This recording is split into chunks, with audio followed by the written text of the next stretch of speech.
Hi welcome to life line. ఈ రోజు TV nine స్టూడియోలో ఉన్నారు డాక్టర్ కవిత ఫ్రమ్ హోమికేర్ ఇంటర్నేషనల్. ఈ రోజు లైఫ్ లైన్లో మనం డిస్కస్ చేయబోతున్నాం బ్యాక్ పెయిన్, నెక్ పెయిన్, అలాగే నీ పెయిన్స్కి సంబంధించి తెలుసుకోబోతున్నాం. అసలు సయాటికా అంటే ఏంటి, సయాటికా వస్తే ఎలాంటి జాగ్రత్తలు తీసుకోవాలి, ఎలాంటి ట్రీట్మెంట్ అవసరమో డాక్టర్ గారిని తెలుసుకుందాం. మీరు కూడా డాక్టర్ కవిత గారితో మాట్లాడాలనుకుంటే టీవీ నైన్ స్క్రీన్ మీద డిస్ప్లే అవుతున్న నెంబర్స్కి కాల్ చేసి డాక్టర్ గారితో మాట్లాడొచ్చు అండ్ డాక్టర్ గారి అపాయింట్మెంట్ కూడా పొందొచ్చు. హాయ్ మ్యామ్, వెల్కమ్ టు ఆ స్టూడియో. ఎస్ డాక్టర్ గారు, సయాటికా గురించి ముఖ్యంగా మాట్లాడుకుంటే అసలు సయాటికా అంటే ఏంటి, దీని లక్షణాలు ఏ విధంగా ఉంటాయి? యాక్చువల్గా మనకు చాలామంది కాళ్ళు లాగడం, తిమ్మిరి రావడం అని చెప్తూ ఉంటారు.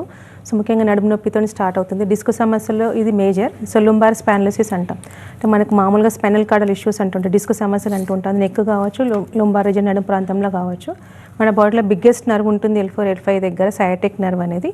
ఎప్పుడైతే అక్కడ డీజనరేటివ్ చేంజెస్ కనుక స్టార్ట్ అవుతాయో, సో డ్యూ టు సిట్టింగే కావచ్చు, కంటిన్యూస్ స్టాండింగ్, లేకపోతే ఓవర్ బర్డెన్ కానీ, over use of the joints వల్ల కానీ డిస్క్ అరుగుదల అనే సమస్య స్టార్ట్ అవ్వడం వల్ల, డీజనరేటివ్ చేంజెస్ వల్ల డిస్క్ బల్జ్ అయిపోయి compression either side, either left కానీ రైట్ సైడ్ కానీ ఆ నరు మీద కంప్రెషన్ అయితే కనుక కాళ్ళు లాగడం, తిమ్మిరి రావడం అని గమనిస్తాం. So back side of the థైకి మనకు థై నుంచి కింది వరకు ఈ సయాటిక్ నర్వ్ అని సప్లై చేస్తుంది.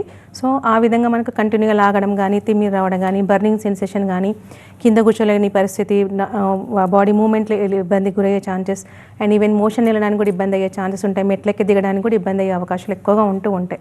సో ఇనీషియల్గా ఇట్ స్టార్ట్స్ విత్ డైరెక్ట్గా సయాటికా ప్రాబ్లం రాకపోవచ్చు, కొంతమందికి స్టిఫ్నెస్తో స్టార్ట్ అయ్యే అవకాశం ఉంటాయి. నడుము స్టిఫ్నెస్ రావడం, వంగడానికి ఇబ్బంది రావడం and every moment they can feel. ఇప్పుడు చిన్నపాటి మూమెంట్ ఉన్నా కూడా తిరుగుతున్నాను అంటే కదులుతున్నాను కదా అన్న మూమెంట్ అని తెలుస్తుంది. మనకు తెలియకుండానే మనకు థౌజండ్స్ ఆఫ్ మూమెంట్స్ నార్మల్ కండిషన్లో ఉన్నప్పుడు వితౌట్ అవర్ నోటీస్ వెళ్ళిపోతాయి. బట్ ఈ ప్రాబ్లం రావడం వల్ల ఏంటంటే సింగిల్ మూమెంట్ కూడా ఆ పర్టికులర్ ప్రాంతంలో మనకు సివియర్గా పెయిన్ రావడం, స్టిఫ్నెస్ రావడం, restricted moment and painful moment రావడం అని గమనిస్తాం. దట్స్ ఇనిషియల్ స్టేజ్లో స్టార్ట్ అవ్వడం అనేది ఉంటుంది. స్టిల్ ఆ కండిషన్లో కూడా మనం నెగ్లెక్ట్ కనుక చేస్తే then nerve root compression, disc bulge కానీ, ప్రొలాప్స్ కానీ, డిజనరేషన్ ఇంకా ఫర్దర్ పెరగడం వల్ల, సయాటిక్ నర్వ్ కంప్రెషన్ అవ్వడం వల్ల కాలు లాగడం, అంటే either back side of the thigh నుంచి కింది వరకు కంటిన్యూగా లావడం, తిమ్మిరి రావడం అనేది గమనిస్తాం. లెఫ్ట్ అయితే left side leg, right side అయితే రైట్ సైడ్ లెగ్ అంటుంది. ఫోల్డింగ్ కూడా ఇబ్బంది అయ్యే ఛాన్సెస్ ఉంటాయి. వాళ్ళ చెక్కల ముక్కలు నార్మల్గా బాసిం పట్టేసుకొని కూర్చోలేని పరిస్థితి ఏర్పడే ఛాన్సెస్ మనం ఎక్కువ గమనిస్తుంటాం. సో అప్పుడు స్టిల్ కూడా పెయిన్ కిల్లర్స్ వేసుకొని సరే పెయిన్ తగ్గింది కదా అని కనుక నెగ్లెక్ట్ చేస్తే ఇంకా ఇదే నర్వ్ అనేది మనకు లెగ్స్కే కాకుండా యూరినరీ బ్లాడర్కి అండ్ రెక్టమ్ కూడా సప్లై చేస్తుంది. సో వాళ్ళకి మలబద్ధకం రావడం కూడా స్టార్ట్ అవుతుంది. అండ్ తుమ్మిన తగ్గిన మూత్రం పడిపోవడం, నథింగ్ బట్ అక్కడ ఉన్న మజిల్ టోన్ అనేది తగ్గిపోవడం వల్ల, గ్రిప్ తగ్గిపోవడం వల్ల ఇలాంటి సమస్యలు ఎక్కువ ఫేస్ చేసే అవకాశాలు ఉంటాయండి. అసలు సయాటికా రావడానికి ప్రధానమైన కారణాలు ఏం చెప్తారు డాక్టర్ గారు? మెయిన్ కాజెస్ అంటే ఏం చెప్తారు?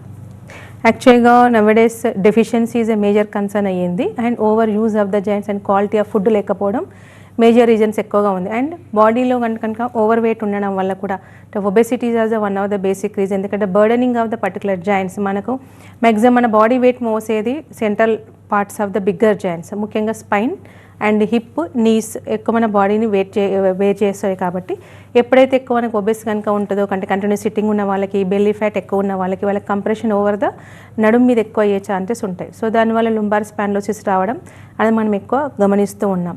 సో దానికి తోడు మీద చాలామంది లీన్ థిన్ పీపుల్కి రాదా అంటే వాళ్ళకు కూడా వచ్చే అవకాశం ఉంటాయి. Reasons deficiency of the vitamin D. So మనకు క్వాలిటీ ఆఫ్ ఫుడ్ లేకపోవడం వల్ల కూడా, and calcium deficiency, vitamin deficiency ఉండడం వల్ల కూడా ఆర్థరైటిస్ వచ్చే ఛాన్సెస్ ఉంటాయి. దట్టు ఈ లుంబార్ రీజన్ కానీ, సర్వైకల్ రీజన్ కానీ, నీస్ కానీ వచ్చే అవకాశాలు ఎక్కువగా ఉంటాయి డిజనరేటివ్ చేంజెస్లో.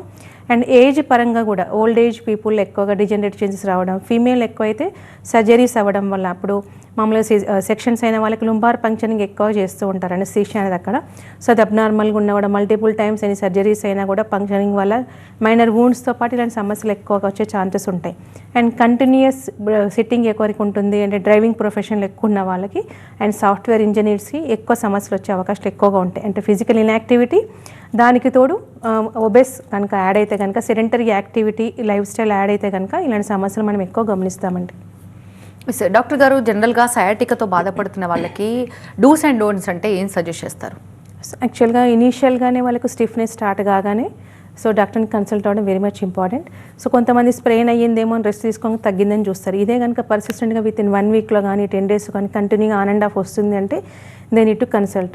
అది సయాటికా వరకు వెళ్ళకుంటేనే అక్కడిదక్కడ రికవర్ అయ్యే ఛాన్సెస్ ఉంటాయి. రీజన్ అనేది డెఫిషియన్సీనా, ఇన్యాక్టివిటీ, ఒబెసిటీ తెలుసుకొని ఎన్ని డిస్క్స్, ఎన్ని లెవెల్స్ బల్జ్ అయినాయో కనుక్కోవడం వల్ల కూడా మనకు ఫాస్ట్గా రికవర్ అయ్యే ఛాన్సెస్ ఉంటాయి. బట్ చాలామంది నెగ్లెక్ట్ చేస్తూ ఉంటారు. ఈవెన్ దో పెయిన్ కిల్లర్స్ చేస్తే ఏమవుతుంది, నీకు స్టిఫ్నెస్ తెలియదు, బట్ అండర్లైన్ పెథాలజీ పెరుగుతుంది, పెయిన్తో పాటు సయాటికా కూడా పెరిగే అవకాశాలు ఉంటూ ఉంటాయి. సో కాబట్టి they need to give precautions తీసుకోవాల్సి వస్తుంది. డెఫిషియన్సీ అంటే డెఫినెట్లీ సప్లిమెంటేషన్ తీసుకోవాల్సిన అవకాశం ఉంటాయి. దానికి తోటి కింద కూర్చోవడం కానీ వెయిట్ లిఫ్టింగ్ కానీ they need to avoid.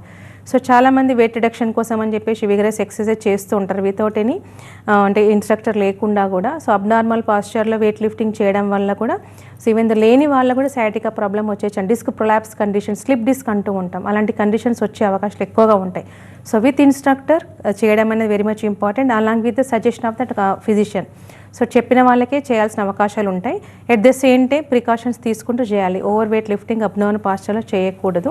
And మెజిల్ strengthening exercise చేయడం అనేది వెరీ మచ్ ఇంపార్టెంట్. ఆ విధంగా చేసి సో ఒబేస్ ఉన్న వాళ్ళు ఏంటి అంటే మోకాలు నొప్పులు ఉన్నాయి అనుకోండి, they need to avoid treadmill లాంటి కానీ వెయిట్ లిఫ్టింగ్ కానీ, they need to avoid normal walking is enough. And stretching exercises is very much important. దానితో యోగా కానీ సూర్య నమస్కారాలు చేయడం వల్ల బాడీ స్ట్రెచ్ అయ్యే ఛాన్సెస్ ఉంటాయి. So it will give some certain support. But underline pathology కనుక పెరిగితే అలాంగ్ విత్ ఈ సపోర్ట్తో పాటు దే నీడ్ ద మెడికేషన్. అది మెడికేషన్ అనగానే పెయిన్ కిల్లర్ టైప్లో కాకుండా సో అండర్లైన్ పెథాలజీ రివర్స్ చేసే విధంగా మెడికేషన్ కనుక ఇస్తే that is possible with the homeopathic system.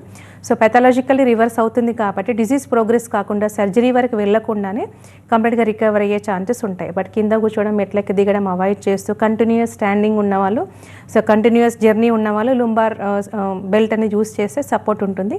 So దానివల్ల ఏమవుతుంది, డిజీజ్ తగ్గకుండా సడన్ మూవ్మెంట్స్ మనకు తెలియకుండానే చేస్తాం కాబట్టి ప్రొలాప్స్ లాంటి కండిషన్స్ రాకుండా సర్టన్ ఎక్స్టెంట్ హెల్ప్ అయ్యే ఛాన్సెస్ ఉంటాయి. సో డిస్క్ ప్రొలాప్స్ ఉన్న కండిషన్లో compulsory they need to use the disc nothing but lumbar belt along with the medication వాడితే కరెక్షన్ అయ్యే ఛాన్సెస్ ఉంటాయండి. డాక్టర్ గారు, బ్యాక్ పెయిన్తో సఫర్ అవుతున్న వాళ్ళు చాలా ఈరోజు వర్క్ ఎక్కువైపోయింది లేదంటే జర్నీ ఎక్కువైపోయింది అని నెగ్లెక్ట్ చేస్తూ ఉంటారు. నిజానికి ఇలా ఈ ప్రాబ్లమ్ని నెగ్లెక్ట్ చేయడం వల్ల ఎలాంటి కాంప్లికేషన్స్ ఎదురవుతాయి?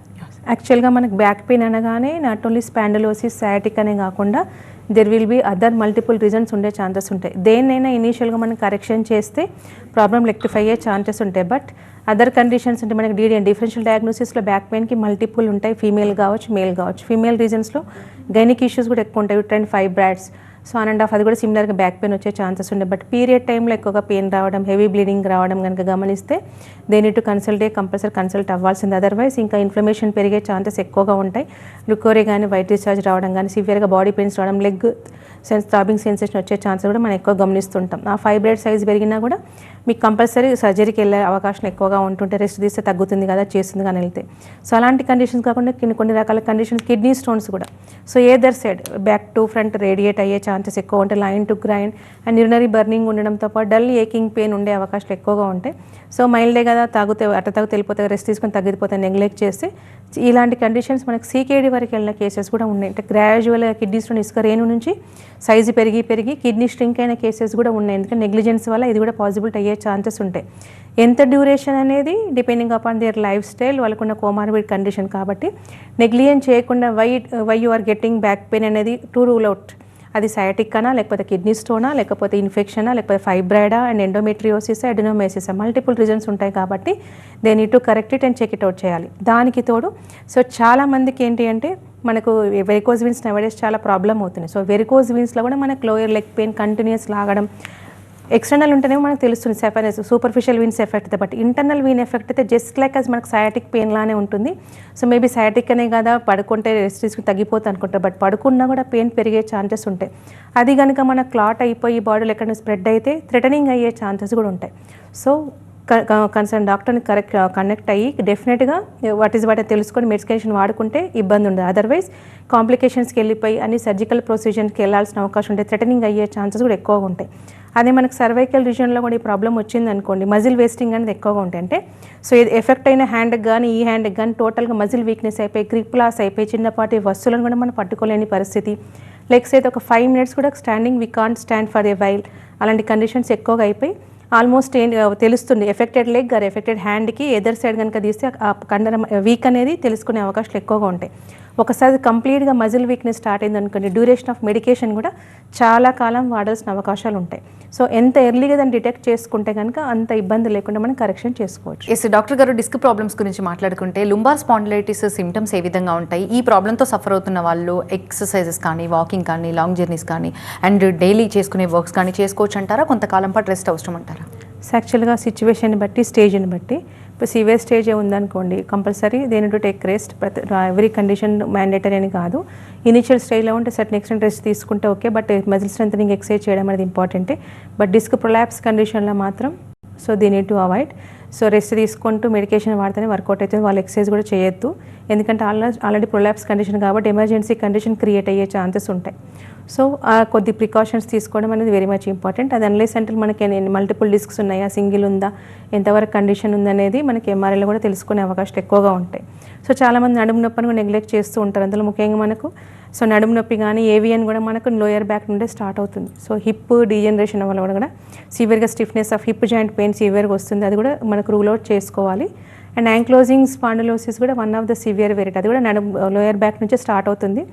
చిన్న ఏజ్ గ్రూప్లో అంటే 20+ ఏజ్ గ్రూప్లోనే మనకి ఈ సమస్య రావడం అని గమనిస్తుంటాం. సో బ్యాక్ పెయినే కదా అని చెప్పేసి డెఫిషియన్సీ కదా అని తీసుకున్నా కూడా రికవరీ కాదు. సో దానివల్ల ఇది ఒక autoimmune disorder. So total spine damage అయ్యే ఛాన్సెస్ కూడా మనకి ఎక్కువగా ఉంటుంది. ఎందుకంటే కంప్లీట్గా డీజనరేషన్ అంటే డిస్క్ వర్టిబ్రాక్ మధ్య డిస్క్ అనేది కంప్లీట్గా లాస్ అయిపోయి వోంట్ బి అని సివియర్గా స్టిఫ్నెస్ అయిపోయి బాంబు లైక్ స్టిక్ అంటే టోటల్గా బెండ్ అయ్యే ఛాన్సెస్ ఎక్కువగా ఉంటాయి. సో ఇలాంటి కండిషన్ రూల్ అవుట్ చేయాలి. Definitely we need to rule out with ఎంఆర్ఐతో పాటు కొన్ని రకాల బ్లడ్ టెస్ట్ చేస్తేనే అది యాంక్లోజింగ్గా లేకపోతే ఓన్లీ లుంబార్ వరకే ఉందా, సో ఎన్ని వరకు డిస్క్స్ ఉన్నాయి, ఇలా ఎంత డ్యూరేషన్ అవసరం అనేది మనం డిసైడ్ చేయాల్సిన అవకాశాలు ఉంటాయి. ఎస్ డాక్టర్ గారు, నిజానికి స్ట్రెస్ కూడా డిస్క్ ప్రాబ్లమ్స్కి ఒక కారణం అని వింటుంటాం. ఇది ఎంతవరకు నిజం అనుకోవచ్చు? సో యాక్చువల్గా physical inactivity and mental stress రెండు మనకు రీజన్స్ అవుతూ ఉంటాయి. ఇండైరెక్ట్గా మనకు డీజనరేషన్ చేంజెస్ అవ్వడానికి కూడా డెఫిషియన్సీ ఉంటాయి. అండ్ ఇండైరెక్ట్గా అంటే మనకు స్ట్రెస్ రిలేటెడ్ హార్మోనల్ ఇష్యూస్ చాలా వరకు ఎక్కువగా వస్తూ ఉంటాయి. సో మనకు హార్మోనల్ ఇష్యూస్ రావడం వల్ల మళ్ళీ ఫిజికల్ ఇన్యాక్టివిటీ వల్ల ఒబేస్ గెయిన్ అయ్యే ఛాన్సెస్ ఎక్కువగా ఉంటూ ఉంటాయి. సో అందులో మనకు పీసీఓడి కానీ థైరాయిడ్ కానీ దట్టు హైపోథైరాయిడ్ కానీ డయాబెటిక్ వల్ల ఏమవుతుంటే సెంట్రల్ ఒబెసిటీ అంటే పొట్ట పెరగడే అవకాశాలు ఎక్కువగా ఉంటూ ఉంటాయి. ఇన్సులిన్ రెసిస్టెంట్ పెరగడం వల్ల ఇండైరెక్ట్గా మనకు metabolism disturbance in calcium. So దానివల్ల అబ్జార్ప్షన్ డిఫెక్ట్ అయిపోవడంతో పాటు సో డెఫిషియన్సీ పెరుగుతున్న కొద్దీ ఇండైరెక్ట్గా స్ట్రెస్ ఫ్యాక్టర్స్ అనేది మనకి ఈ విధంగా ఇంపాక్ట్ అయ్యే ఛాన్సెస్ ఎక్కువగా ఉంటూ ఉంటాయి. So any stress leads to ఇండైరెక్ట్గా మన గట్ సిస్టమ్ కూడా డిస్టర్బెన్స్ అయ్యే ఛాన్సెస్ ఉంటాయి. అబ్జార్ప్షన్ లెవెల్లో కానీ మనం ఫుడ్ తీసుకోవడానికి రీజన్ ఏంటి, కంప్లీట్గా డైజెషన్ అయిపోయి మన బాడీకి వంటపట్టడం అనేది. సో స్ట్రెస్ వల్ల కూడా యాంగ్జైటీ లెవెల్స్ ఎక్కువ పెరగడం వల్ల కూడా గట్ సిస్టమ్ కూడా అబ్నార్మల్గా అయ్యే ఛాన్సెస్ వల్ల కూడా మనకు డెఫిషియన్సీ పెరిగే ఛాన్సెస్ ఉంటాయి. సో ఈ విధంగా ఇండైరెక్ట్గా డెఫిషియన్సీస్ బాడీలో కొన్ని మంత్స్ రన్ అవుతున్నాయి అనుకోండి, ఆటోమేటికల్లీ ఆర్థరైటిస్ రావచ్చు, దట్టు డిజనరేషన్ రావచ్చు, లేకపోతే ఆటోఇమ్యూన్ రావచ్చు, లేకపోతే స్పాండిలోసిస్ రావచ్చు, సర్వైకలే కావచ్చు. ఇలాంటి మల్టిపుల్ ఒకటే జాయింట్ మనకి లిమిటెడ్ కాకుండా మల్టిపుల్ జాయింట్స్ కూడా ఇంపాక్ట్ అయ్యే ఛాన్సెస్ మనం గమనిస్తామండి. ఎస్ డాక్టర్ గారు, సర్వైకల్ స్పాండిలైటిస్కి సంబంధించి మాట్లాడుకుంటే దీని సిమ్టమ్స్ ఏ విధంగా ఉంటాయి, ఒకవేళ దీన్ని నెగ్లెక్ట్ చేస్తే ఎలాంటి కాంప్లికేషన్స్ వస్తాయి? ఓకే, యాక్చువల్గా మనకు సేమ్ స్పైన్లో మనకు సర్వైకల్లో మనకు C1 to C7 వర్టిబ్రాస్ ఉంటాయి. సో అక్కడ కనుక డీజనరేటివ్ చేంజెస్ కనుక స్టార్ట్ అయితే ముఖ్యంగా ఎనీ జాయింట్ మనకు పర్టికులర్గా flexibility is the first and foremost functioning of the particular joint. So degeneration start కాగానే ఎర్లీ మార్నింగ్ స్టిఫ్నెస్ కానీ, తల తిప్పడానికి ఇబ్బంది రావడం కానీ, రీలింగ్ సెన్సేషన్ రావడం కానీ, కింద కూర్చుని పైకి లేసి ఎనీ పాస్చరల్ చేంజెస్లో పడుకొని అటువైపు నుంచి ఇటువైపు తిరిపితే లేక కింద నుంచి పైకి లేసినా కూడా సడన్గా నెక్ మూమెంట్ ఇచ్చినా కూడా సివియర్గా పెయిన్ రావడం, restricted moment and painful moment that particular side రావడం. అదే ఇంకా నెగ్లెక్ట్ చేసాను కొంతమంది గిడ్డినెస్ కూడా వచ్చే అవకాశాలు ఎక్కువగా ఉంటాయి. అక్కడ నర్వ్ కంప్రెషన్ వల్ల చేతులు లాగడం కానీ, తిమ్మిరి రావడం కానీ, అండ్ చిన్నపాటి 1 లీటర్ బాటిల్ కూడా పట్టుకోలేని పరిస్థితి, 1 kg మోయలేని పరిస్థితి ఏర్పడడం. So heaviness and numbness just like మనకు పెరాలసిస్ కండిషన్స్ ఏ విధంగా వస్తాయి, సో ఆ విధంగా నర్వ్ ఇన్వాల్వ్మెంట్, మజిల్ ఇన్వాల్వ్మెంట్ కూడా స్టార్ట్ అవుతుంది కాబట్టి సో చిన్నపాటి వసలు పట్టుకోలేకుండా కొంతమంది కింద కూడా పడేస్తారు జస్ట్ లైక్ పెరాలసిస్ కండిషన్ లాగానే. But that is not paralysis. చాలామందికి మజిల్ వీక్నెస్ అవ్వడం వల్ల కూడా జస్ట్ లైక్ మనకి ఏ విధంగా వేస్టింగ్ ఆఫ్ ద మజిల్ అయ్యే ఛాన్సెస్ ఎక్కువగా ఉంటాయి. సో మనకు సర్వైకల్లో మనకు 2 రకాలుగా డిజనరేషన్ ఉండే ఛాన్సెస్ ఉంటాయి. Either Boney ఆస్టియోఫైటిక్ formation are disc సమస్యలు అంటే soft tissue. So soft tissue అయితే కనుక తొందరగా రికవర్ అయ్యే ఛాన్సెస్ ఉంటాయి. బట్ వేరే ఆస్టియోఫైటిక్ కాంప్లెక్స్ అంటాం, అంటే బీక్ లైక్ బోన్ అంటే నార్మల్గా మనకు స్క్వేర్ షేప్లో ఉండే ఛాన్సెస్ ఉంటాయి. డిజనరేషన్ కనుక పీక్ లెవెల్కి వెళ్ళి నెగ్లిజెన్స్ ఉండనుకోండి, ఆల్మోస్ట్ బీక్ లైక్ లాగా స్పైన్స్ అయ్యే ఛాన్సెస్ ఉంటాయి. నర్వ్ కంప్రెషన్ అయ్యి సో మనం ఇవేందో పెయిన్ కిల్లర్స్ వాడినా నొప్పి తగ్గకుండా సివియర్గా నర్వ్ కంప్రెషన్ అవ్వడం. నర్వ్ పని ఏంటి, మన మజిల్కి దానికి కోఆర్డినేట్ అవ్వడం, ఫ్రమ్ బ్రెయిన్ సిగ్నల్కి పంపడం, దానికి పని చెప్పడం. ఎప్పుడైతే అది మిస్ అవుతుందో కంటిన్యూస్లీ కొన్ని మంత్స్ సో అక్కడ ఉన్న మజిల్ ఇన్యాక్టివ్ స్టేజ్లోకి వెళ్ళిపోయి వీక్నెస్ అయిపోయే ఛాన్సెస్ ఉంటాయి. సో ఆ విధంగా వీక్నెస్ అయిందనుకోండి చాలా ప్రాబ్లం ఫేస్ చేయాల్సిన అవకాశాలు ఉంటాయి. రికవరీ కూడా చాలా ప్రాబ్లం అయ్యే ఛాన్సెస్ ఎక్కువగా ఉంటాయి. అండ్ కంప్లీట్గా ఆ సైడ్ ఆఫ్ హ్యాండ్ కానీ ఈవెన్ రైట్ కావచ్చు, లెఫ్ట్ కావచ్చు, ఈవెన్ యూజ్ చేసినా కూడా వాళ్ళకి ఇబ్బందికి గురయ్యే ఛాన్సెస్ ఎక్కువగా ఉంటాయి. ఎట్ ద సేమ్ టైం ఆ రేడియేటింగ్ పెయిన్ అది హ్యాండ్ టు వెళ్ళగానే షోల్డర్ పెయిన్ రావడం, restricted moment in all directions రావడం, నెక్ మూమెంట్ కూడా ఫార్వర్డ్ బెండింగ్ కానీ బ్యాక్వర్డ్ కానీ టోటల్ రొటేషన్ కానీ మామూలుగా రాకుండా సివియర్గా గిడినెస్ రావడం, they are more prone to get accident అయ్యే ఛాన్సెస్ కూడా మనకి ఎక్కువగా మనం గమనిస్తుంటాం. సో గిడినెస్ అనగానే మనకు ఓన్లీ సర్వైకల్ స్పాండిలోసిస్ అని కాకుండా మల్టిపుల్ అదర్ రీజన్స్ కూడా ఉంటాయి. So we have to root anaemic వలన, థైరాయిడ్ సమస్య వలన, లేకపోతే లో బీపీ వలన, లేకుంటే మామూలుగా బీపీ వల్ల కూడా మనకి ఇలాంటి సమస్యలు వస్తాయి. నెక్ రిజిడిటీ వచ్చే ఛాన్సెస్ ఉంటాయి, కళ్ళు తిరగడం కూడా వచ్చే ఛాన్సెస్ ఉంటాయి, అండ్ హై షుగర్ లెవెల్స్ వల్ల కూడా వచ్చే ఛాన్సెస్ ఉంటాయి. కాబట్టి అది కూడా ఒకసారి రూల్ అవుట్ చేసుకోవాలి. And frozen shoulder is also one of the reason. మనకి నెక్ నుంచి చాలామందికి ఏదో లెఫ్ట్ సైడ్కి షోల్డర్ పెయిన్ సివియర్గా రావడం.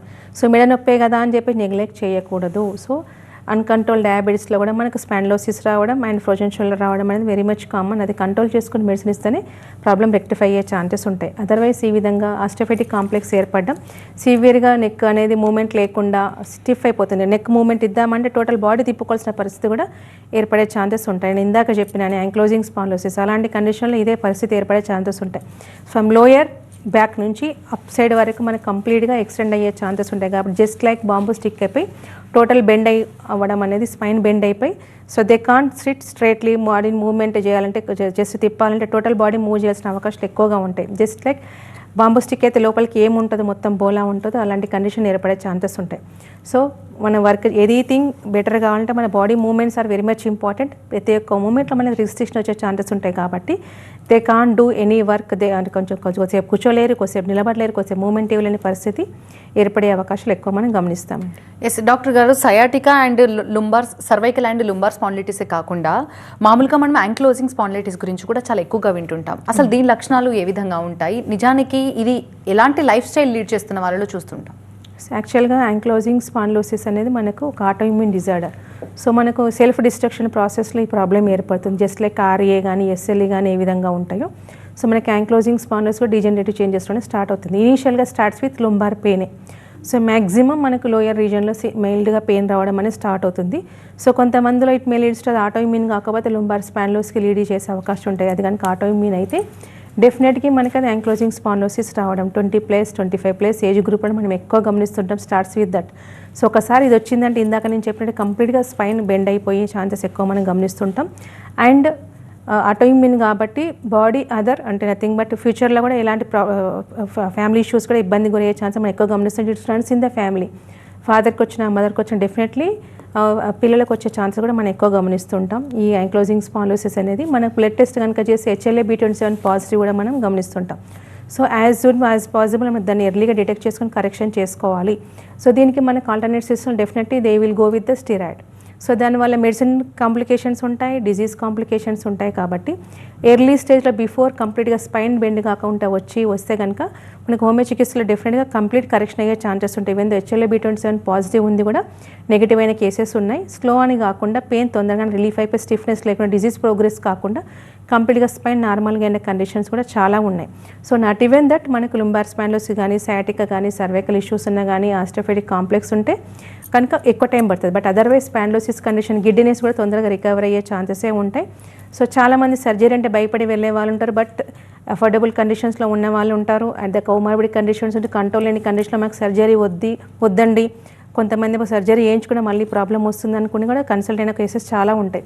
సో ఇలాంటి అన్ని కండిషన్లో మనకి సర్జరీ రిక్వైర్మెంట్ లేకుండానే కోమార్బిడ్ కండిషన్స్ కంట్రోల్ తెచ్చుకుంటూ సో డీజనరేషన్ స్టాప్ చేస్తూ పెథాలజీ రివర్స్ అయిపోయి కంప్లీట్గా సొల్యూషన్ విధానంలో మన దగ్గర ట్రీట్మెంట్ ఉంది. ఇలాంటి కండిషన్లో మనకు more than 80 to 90% success rates ఉన్నాయి. కాకపోతే కొంచెం ప్రికాషన్లు తీసుకోవాల్సిందే. That is not for the system, for the pathology disease పరంగా deficiency we need to cover and strengthening and exercise కనుక చేస్తే మళ్ళీ ప్రాబ్లం రిపీట్ కాకుండా మనం చూసుకోవచ్చండి. ఎస్ డాక్టర్ గారు, సయాటికా కానీ డిస్క్ సమస్యలకు కానీ హోమియో కేర్ ఇంటర్నేషనల్లో ఎలాంటి ట్రీట్మెంట్స్ అందుబాటులో ఉన్నాయి? బికాస్ చాలా మంది సర్జరీ అన్న తర్వాత సెకండ్ ఆప్షన్ థర్డ్ ఆప్షన్ తీసుకున్న తర్వాత హోమియో స్టార్ట్ చేస్తారు. కానీ మొదటి నుంచే ఇది స్టార్ట్ చేస్తే సర్జరీ లేకుండా పూర్తిగా నయం చేయొచ్చా? ఎస్ అండి, యాక్చువల్గా మనకు స్టేజెస్ వైజ్గా ఉంటాయి. సో మనకు లుంబార్ స్పాండిలోసిస్ ఇనిషియల్ స్టేజెస్ ఉంటాయి, డిస్క్ బల్జ్ స్టేజెస్ ఉంటాయి, సయాటికా స్టేజెస్ ఉంటాయి, అండ్ డిస్క్ ప్రొలాప్స్డ్ కండిషన్స్ కూడా ఉంటాయి. Spondylolisthesis and one more condition ఉంటుంది. సో ఈ స్టేజ్ పరంగా ఉండే ఛాన్సెస్ ఉంటాయి. సో ఎమర్జెన్సీ కండిషన్స్ వీటిలో మనకి ఓన్లీ స్లిప్ డిస్క్ కండిషన్లోనే ఎమర్జెన్సీ కండిషన్ ఉంటుంది. They can move for a while కూడా, అలాంటి కండిషన్ తప్ప మిగిలిన అన్ని కండిషన్లో మనకు రికవరీ ఈజ్ పాసిబుల్ అండి, ఇర్రెస్పెక్టివ్ ఆఫ్ ఏజ్. సో మన మెడికేషన్ ఇవ్వడం వల్ల ఏమవుతుంటే మనకు పెయిన్ కిల్లర్ రూపంలో అనేది మెడిసిన్ అనేది కాకుండా సో అండర్లైన్ పెథాలజీ అది రీజన్ ఏంటి డీజనరేషన్ కాబట్టి రీజనరేషన్ అయిపోయి డిస్క్ నుంచి నార్మల్ పొజిషన్లోకి రావడం, కంప్రెషన్ తగ్గిపోవడం, nerve is very much important కాబట్టి స్టార్టింగ్లో మనకు నరం లాగడం, బర్నింగ్ సెన్సేషన్, ప్రికింగ్ సెన్సేషన్ తగ్గిపోయి రివర్స్ అయ్యే ఛాన్సెస్ ఉంటాయి. Then muscle weakness and grip కూడా లాస్ ఉన్నది కూడా రికవర్ అయ్యే ఛాన్సెస్ ఉంటాయి. దెన్ పెయిన్ తగ్గిపోయి, దెన్ స్టిఫ్నెస్ తగ్గిపోయి రిపేరింగ్ వేలో మనకు nerve, muscle, disc and bone కంప్లీట్గా రికవర్ అయ్యే chances non surgically. Even though మనకి సర్జరీ చేసినా కూడా సో యూరినరీ ఇన్కాంటినెన్స్ అనేది తగ్గదు, కాన్స్టిపేషన్ అనేది తగ్గదు. బట్ విత్ మెడికేషన్ అది కంప్లీట్గా రికవర్ అయిపోయి ప్రోగ్రెస్ కాకుండా కరెక్షన్ చేయొచ్చు. అట్ ద సేమ్ టైం మనకి యాంక్లోజింగ్ స్పాండిలోసిస్ లాంటి ఆటోఇమ్యూన్ డిజార్డర్స్ కూడా కంప్లీట్గా రివర్స్ అయ్యే ఛాన్సెస్ ఉంటాయి. నెగటివ్స్ వచ్చే స్టిఫ్నెస్ తగ్గి బాంబు స్టిక్స్ లాగా వెళ్ళకుండా కంప్లీట్గా రికవరీ చేసుకోవచ్చు.